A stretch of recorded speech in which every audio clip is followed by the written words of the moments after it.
what if we did gold on the bottom, then yellow, yeah, and then maybe leopard on the sides? Is that too much? Can we give women an opportunity to do something where they know that they're actually creating a real and meaningful impact and earn an income? Whether that's our production and manufacturing team in Uganda, whether that's women in the United States, if we can do that a little bit better today than we did yesterday, like that's what I want to be a part of.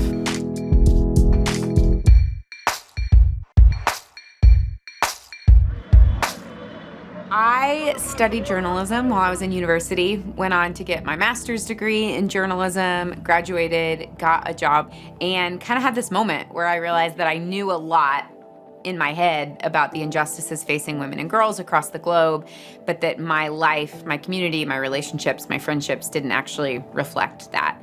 And so I quit my corporate job and bought a one-way plane ticket to Uganda.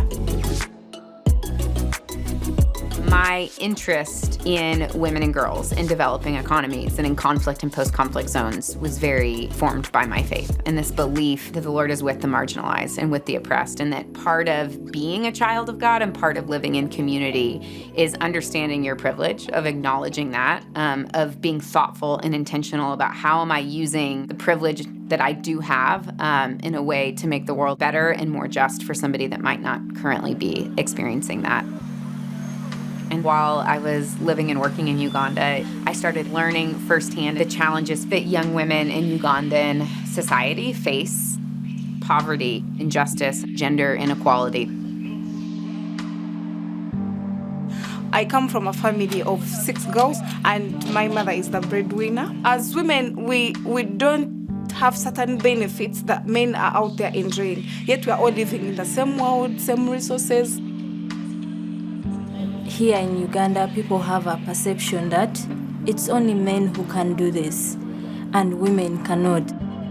I have to prove myself a lot at all times. Most of the challenges that the girls face in Uganda is that they're not given a chance to go far in the university or as regards the education level.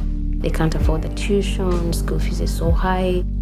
For ages 18 to 24, 80% are unemployed. Yet to join university, you need some money.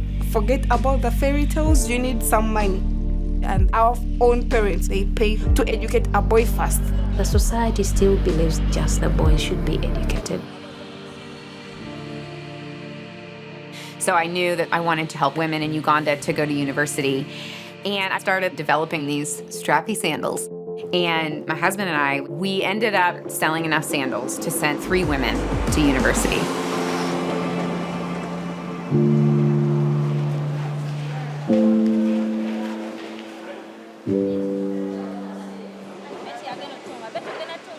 That willingness to know that I saw this, and as a human being, I didn't like it. Maybe I can do something. That's what has helped Sseko grow. As a company, we began very small, sending 3 girls to university, to where to date we have so far sent 167 girls.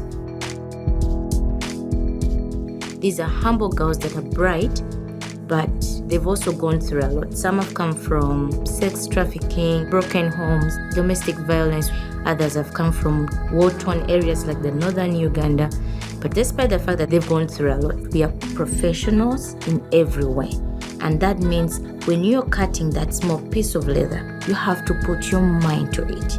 You have to consider the customer first. So our products have been produced in a way that it's not only because it has a story, please buy it, help take these women out of poverty, they're so broken. No. You'll get value for your money. If the story doesn't move you, then the quality of the product and its beauty has to.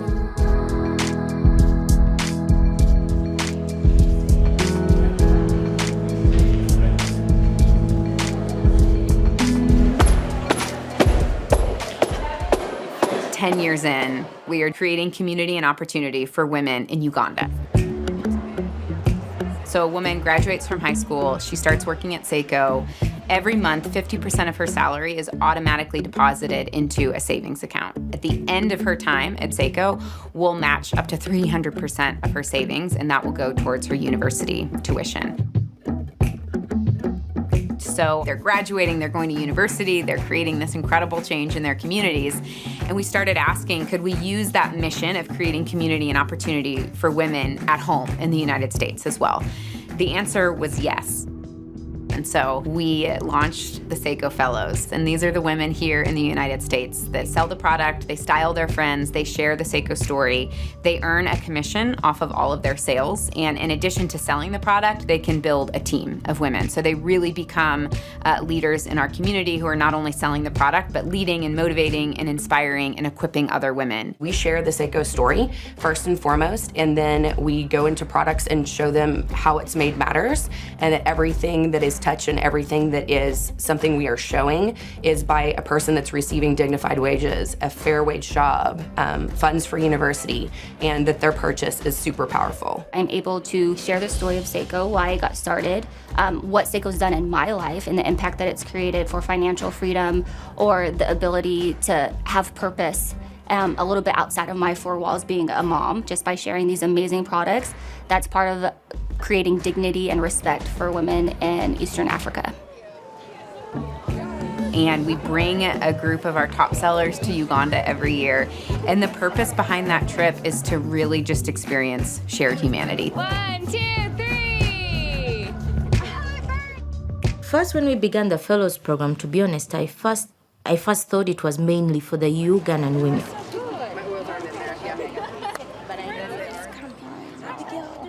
Our women are going to benefit. The American women are always going to give and give and give. And later on, I started receiving letters of women talking about how Ugandan sisters and the American sisters impact one another in so many ways. That mutually beneficial relationship, sisterhood, community is the thing that makes me most excited about what we're doing.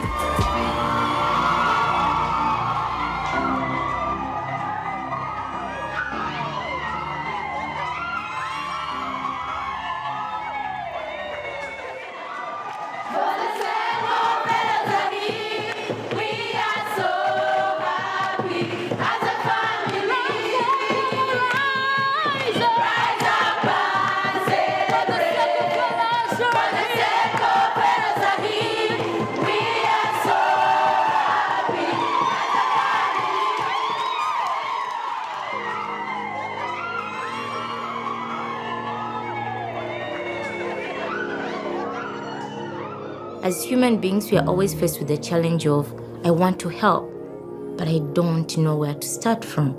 And here is Sseko giving you a chance that you can actually do it, whether in Uganda or the US. They are actually helping one another. It's a partnership, because without them, I wouldn't have products to sell, and I wouldn't make an income, and I wouldn't feel connected with them. And without us selling the product, they wouldn't have a job to come to. We inspire each other, like, where are you now? What are you doing? I'm humbled by the fact that someone out there thinks about me, working so hard to take me and other girls to school, to university. I went to the university because I worked hard at Sseko. From my whole village, I'm the first girl to graduate with a bachelor's degree. And I can't thank God enough for that opportunity, because that opportunity has made me what I am today. When I found Sseko, I was deeply looking for meaningful relationships with other women. And Sseko Fellows created the best friends I've ever had in my life, and really thankful.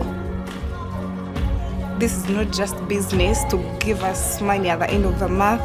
This is a family. We are a family at Sseko. You are not alone. We want to be a community of people from different faith backgrounds, from different political ideologies. I think by living and being in community with people that come from different backgrounds and have experienced different challenges, that is where I get to become who God created me to be. And in being in relationship with other people who are also created in the image of God, we have the opportunity to get to be a part of something that's bigger than us and that's going to make the world even just a little bit brighter than it was yesterday.